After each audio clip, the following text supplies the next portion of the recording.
আসসালামু আলাইকুম। সবাই কেমন আছেন? আমি আমার আজকের ভিডিওতে আপনাদের সাথে জাস্ট একটু পরিচয় হতে চাচ্ছি। আমি রাকা। আমি নতুন শুরু করেছি আমার YouTube চ্যানেল। আর আপনাদের সাথে অনেক মজা করব, অনেক আড্ডা দিব, অনেক গল্প করব। আপনাদের একটু সাপোর্ট চাই। প্লিজ আমার চ্যানেলটা সাবস্ক্রাইব করে রাখুন। আশা করি আপনারা অনেক মজার ভিডিও পাবেন। যেখানে আপনারা অনেক কিছু শিখতে পারবেন, অনেক কিছু জানতে পারবেন। So a lot of things going through my life, trying to hold on. আমি চেষ্টা করছি। আমি একজন মা। আমার ৪ বছরের একটা বেবি আছে। তো আমি আশা করি অনেক মায়েরাই আমার সাথে তাদের গল্প মেলাতে পারবে। তোমরা সবাই ওয়েলকাম আমার সাথে গল্প করার জন্য, আমার সাথে কথা বলার জন্য। তোমরাও তোমাদের সুন্দর গল্প আমার সাথে শেয়ার করতে পারো। কিভাবে তোমাদের দিন কাটছে এবং তোমরা যদি চাও যে আমি তোমাদের গল্প আমার চ্যানেলে শেয়ার করি তাহলে অবশ্যই আমাকে মেসেজ করো। আমাকে কমেন্টে জানাও। আমি তোমাদের সাথে কন্ট্যাক্ট করব এবং তোমাদের গল্প আমার চ্যানেলে তুলে ধরবো। এই জীবনটা সবাই সহজে উঠতে পারে না এই জীবন থেকে। কারণ একটা মেয়ের প্রেগন্যান্সি থেকে শুরু করে বাচ্চা হওয়ার পরে যে এত কিছুর মধ্যে দিয়ে যেতে হয়, এত মেন্টাল যে একটা প্রেশার থাকে, ফিজিক্যাল একটা ওন তো থাকেই। কিন্তু আমাদের বাংলাদেশে মায়েদের মেন্টাল হেলথের ব্যাপারে মানে এই জিনিসটা একদম টোটালি ইগনোর কি এটা সম্পর্কে জানেই না কেউ। এমন একটা ইয়ে করা হয়। যদিও হ্যাঁ, অনেকে এখন বর্তমানে শিক্ষিত ফ্যামিলিগুলোতে হয়তো এগুলো কনসিডার করে। বাট আমাদের আমরা মধ্যবিত্ত পরিবারে এগুলো চিন্তা করাটাও আমাদের জন্য অনেকখানি স্বপ্ন যে মানসিক স্বাস্থ্য আবার কি? মায়েদের আবার মানসিক স্বাস্থ্য কি? যাই হোক, আমরা যারা এই সময়টা পার করছি আমরা জানি যে আমাদের আসলে একটা বাচ্চা বড় করতে হলে একজন মায়েকে কতটুকু মানসিক শক্তির দরকার হয়, কতটুকু মানসিক শান্তির দরকার হয়। এই ফেজটা দিয়ে যাচ্ছি। সো আমি এটা রিয়ালাইজ করলাম এবং আমার সত্যি খুব খারাপ লাগছে। আমি এখন খুব ভালো করে বুঝি যে আমাদের দেশে মায়েদের মানসিক শান্তিটা, মানসিক স্বাস্থ্যটা, মানসিক ব্যাপারটা যে কীভাবে একদম ইগনোর করা হয়। যেখানে এটা এত বেশি গুরুত্বপূর্ণ একটা বাচ্চাকে বড় করার জন্য, একটা ফ্যামিলিকে টেক কেয়ার করার জন্য। একটা ছোট বাচ্চাই তো তার মায়ের হাতেই সব কিছু তার দুনিয়াটা আস্তে করে সে বুঝতে শেখে, জানতে শেখে। একজন মা নয় শুধু, যে কোনো মানুষ সে যদি নিজে ভালো থাকতে পারে তখন সে অন্যকে ভালো রাখার চেষ্টা করতে পারে। It's so easy. আপনার কাছে যদি টাকা না থাকে আপনি কাউকে টাকা দিতে পারবেন না।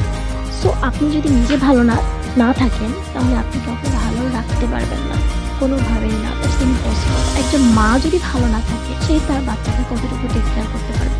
হ্যাঁ, সে অনেক চেষ্টা করবে, সে তার জীবন দিয়ে দেবে, সে অনেক নিজের অনেক ক্ষতি করবে। But at some point maybe she can lose her temper. আসলে এটা অনেক ইম্পর্টেন্ট। আমি পার্সোনালি আমার এই চ্যানেলটা শুরু করেছি সবার সাথে কথা বলার জন্য, আমার নিজের গল্প শোনানোর জন্য, আমার মতো যারা এই পেজটা দিয়ে যাচ্ছে তাদের গল্প শোনার জন্য। এবং হ্যাঁ, তোমরা যদি আমাকে কমেন্টে জানাও, আমার সাথে কন্ট্যাক্ট করো, আমি অবশ্যই তোমাদের গল্প আমার চ্যানেলে তুলে ধরবো। আমি চাই তোমরা আমার সাথে কন্ট্যাক্ট করো। যদি আমার চ্যানেলটা একদম নতুন আমি জানি, but I am trying my best. আমি এই চ্যানেলটা স্টার্ট করার উদ্দেশ্যই হলো যে আমি তোমাদের সাথে আমি আমার মতো যারা আছে তাদের সাথে একটু কথা বলবো এই নিয়ে। তাদের কষ্টগুলো তুলে ধরবো, তাদের কথাগুলো তুলে ধরবো। নতুন ফ্যামিলিতে আস্তে নিজেকে সেট করার চেষ্টা করছো, শ্বশুর শাশুড়ি অনেকে ফ্যামিলি মেম্বারের সাথে একসাথে আছো। আমি নিজেকে দিয়ে বুঝতে পারছি যে আসলে এই ধরনের সিচুয়েশনে একটা মেয়ে কতটুকু স্যাক্রিফাইস করে, কতটা কষ্টের মধ্যে দিয়ে যায়। যেখানে উন্নত দেশগুলোর কথা যদি আমরা চিন্তা করি সেখানে কিন্তু ওরা তো আগেই কী বলে আলাদা হয়ে যায়, ওদের ছোট পরিবার থাকে।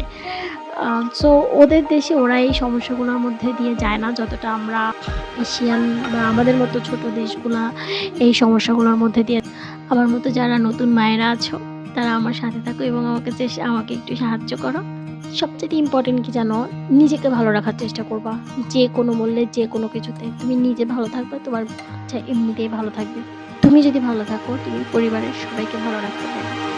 কিন্তু তুমি যদি নিজের সুখের কথা বিসর্জন দিয়ে, নিজের সুখ বিসর্জন দিয়ে, নিজের শান্তি বিসর্জন দিয়ে সবাইকে ভালো রাখতে চাও, বিশ্বাস করো তুমি নিজেও ভালো থাকবে না, কাউকে ভালো রাখতে পারবে না। নিজেকে প্রায়োরিটি দাও, নিজের যত্ন নাও, একটু নিজেকে কেয়ার করো। কারো কেয়ারের দিকে তাকায় থাকো না যে কে তোমার জন্য কি করছে, কে তোমার জন্য কি করলো, দরকার নেই ভাই। তুমি যদি তোমার নিজের জন্য না করো, কারো ঠেকা পড়ে নেই তোমার জন্য কিছু করতে। সোজা কথা, তোমার নিজেকে প্রায়োরিটি না দিলে সবাই তোমাকে সবাই মনে করবে যে তুমি কিছুই না। তুমি যদি তোমার নিজেকে ভালো দেখাও, তুমি যদি তোমার নিজেকে বলে হ্যাঁ আমি মূল্যবান, সবাই তোমাকে মূল্যবান ভাবে। আর যদি তুমি নিজেই তোমার ভালো রাখ, যদি তোমার নিজেকেই ভালো না রাখো, অন্যের কোনো ঠেকা লাগে না যে তোমাকে ভালো রাখবে।